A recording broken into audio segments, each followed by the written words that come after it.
Hey guys, it's your girl Nancy and welcome to Nancy's Universe.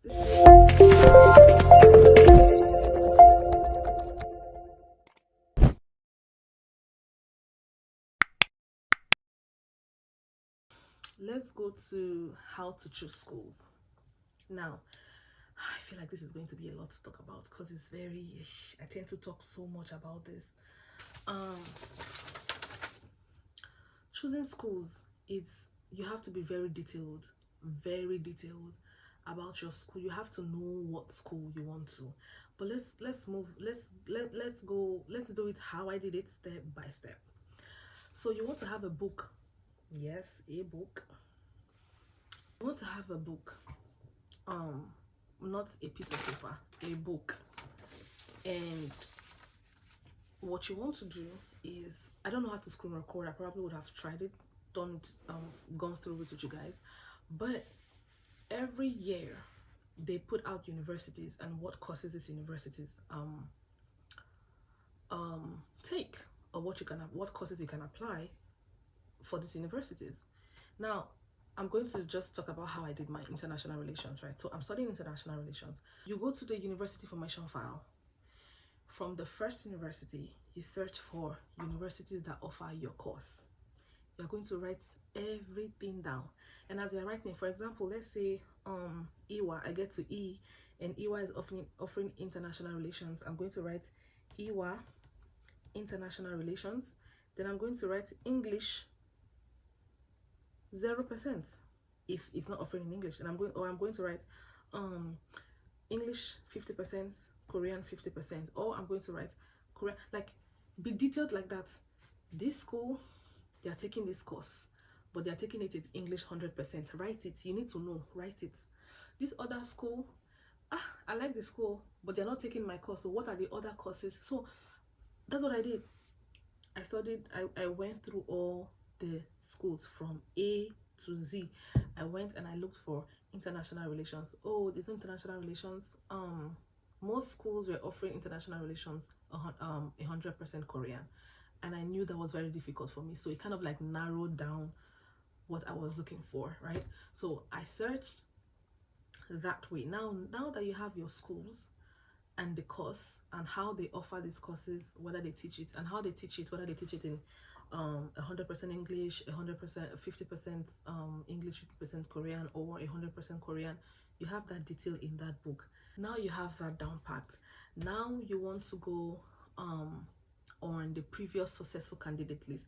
What I did was I went as far back as 5 years ago. So I applied for 2024. I went and I looked at for 2023 successful candidate list, 2024 successful candidate list, 2022, 2023, 21, 2020. And I was looking for how many times did these schools that I wrote, how many times did they give out admission to my course? Because most times in the information file, it says that they would give this course. But then you look at the course they give to scholarship students, and they don't give your course to students. Like, for example, it's like someone saying that, oh, they want to go to SNU. Can I say that? Can I mention the university? I don't know, but it's like saying like someone wants to go to SNU or this university, some Kunyon, I can't pronounce it, and I want to apply there, and I want to apply there as an international relations. But most times when you go to when you go to successful candidate list and you look at what courses they gave out, it was majorly science and tech. So are you not wasting your time as a student from liberal arts or social science applying there? You know, not social science, like, but basically, like, but you get what I'm saying. So if someone like me who's applying for political science, say for example I want a political science, and I go and look at how many times did this particular school that I've seen in this university information file, how many times did they give out scholarship to political science students? And then you realize that they did not. For the last 2-3 years, they haven't. They've been giving to science students, they've been giving to tech students, engineering students. Why would you waste your time?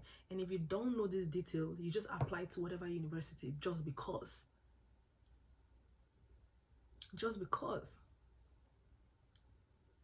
So this was another thing that helped me narrow down my choices of university. So that narrowed it down. And then when I got at least the number that I wanted to, I went on Google and I searched global ranking. So among this university that I have left, what is the global ranking of it? Which one is top? So people ask me, why did you choose this school? Why did you? First of all, aside the fact that I like the school, because I'm going to talk about things that you should know later on. Aside the now I'm talking about choosing. Aside the fact that I genuinely I've liked this particular school that I'm in for like 2 years now. Kind of like narrowed down. People say, oh, why did you choose it? It's not the best in Korea, but it was the best after narrowing down my list. It was the best. It's my school and IWA, basically, for international relations. What other schools are there, if we have to be honest, for international relations? There is Busan, which I also applied to, and I got in, you know. And Busan was basically like 50% 50% Korean, 50% English. And then there was Sunmoon that I put in. Sunmoon was Korean 100%. But you know how we used to choose schools back home in Nigeria? Yeah. So you have to be smart about it. Moving on. Knowing the courses that are always given out by each universities every year will help you narrow down what university that you chose or what university that you go for. Now, when you have narrowed that down, you want to check the global ranking, you want to check the ranking in Asia, you want to check the ranking in Korea, and that will again help you like reshuffle the narrowed down universities that you already have. You're going to see that before you had like 10, now you have like 5 or like 4. You barely have a choice right now, right? So you want to narrow them down. Another thing that was a decision for me was like, I know that studying Korean was going to be hard, so I really looked for the ones that at least they were 50-50, like English 50. Now when you have found the universities, right, you want to start going on social media. You want to look them up. You want to watch videos. I don't think there's any video on YouTube about the school that I'm in currently that I did not see.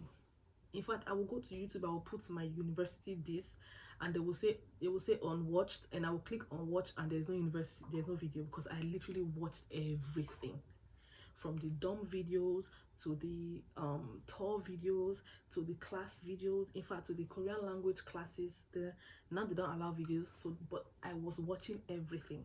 So watch everything, watch dumb videos. Now that brings me back to, when you have finished watching the living situation, watch the rooms, how sometimes some of these dorms are like 4 people in a room, 2 people in a room. My dorm doesn't have a refrigerator in my room. I use the common room refrigerator. There are some dorms that have refrigerator in the room.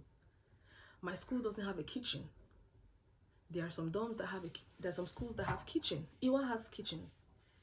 In fact, Iwa has kitchen on the floor. Iwa has kitchen in downstairs. Iwa has like a mini kitchen in the floors, like each floors, and then they have a big one up. We don't have a cafeteria. Now these are the things that we found out after. In fact, let's go back. Now you want to know about how, you want to know when you choose a school, you want to find, okay, so I said I keep talking about the schools because I talk about choosing schools a lot.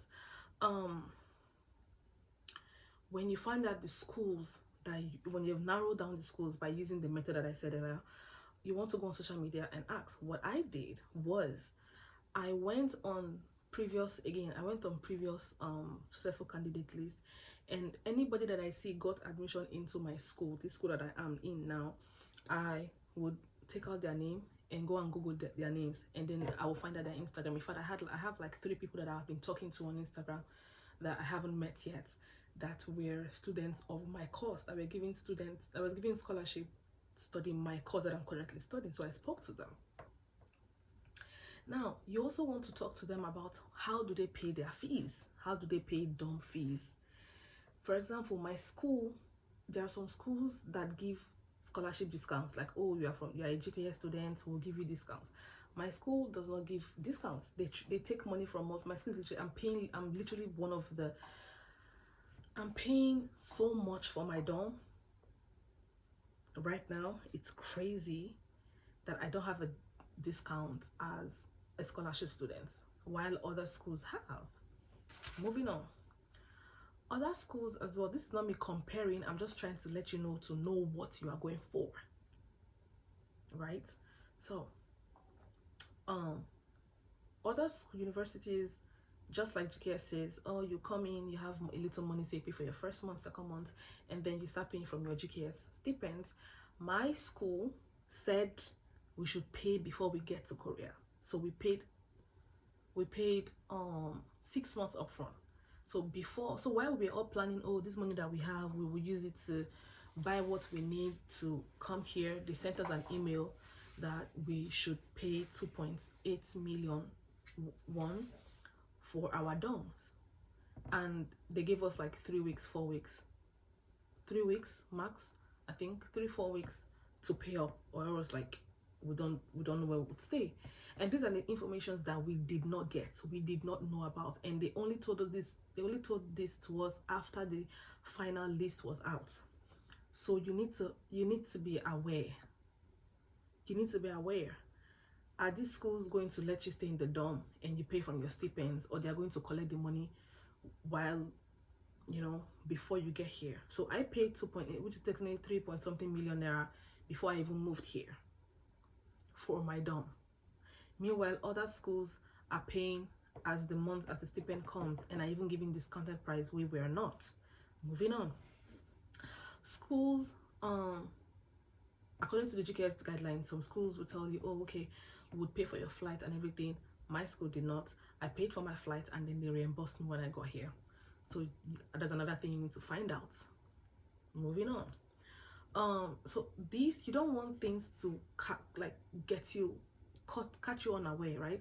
So you want to make sure that when you have found the schools that you want, that you've narrowed it down to, you want to reach out to people who are in those schools and ask the important questions. How much are you guys paying for dorm? How are you guys paying the dorm? Especially scholarship. You don't want to ask people that are not that are not GKS students. Ask GKS, because that's who you are, basically. Ask GKS students, how did you come? Did they pay for your flights? Did you pay by yourself?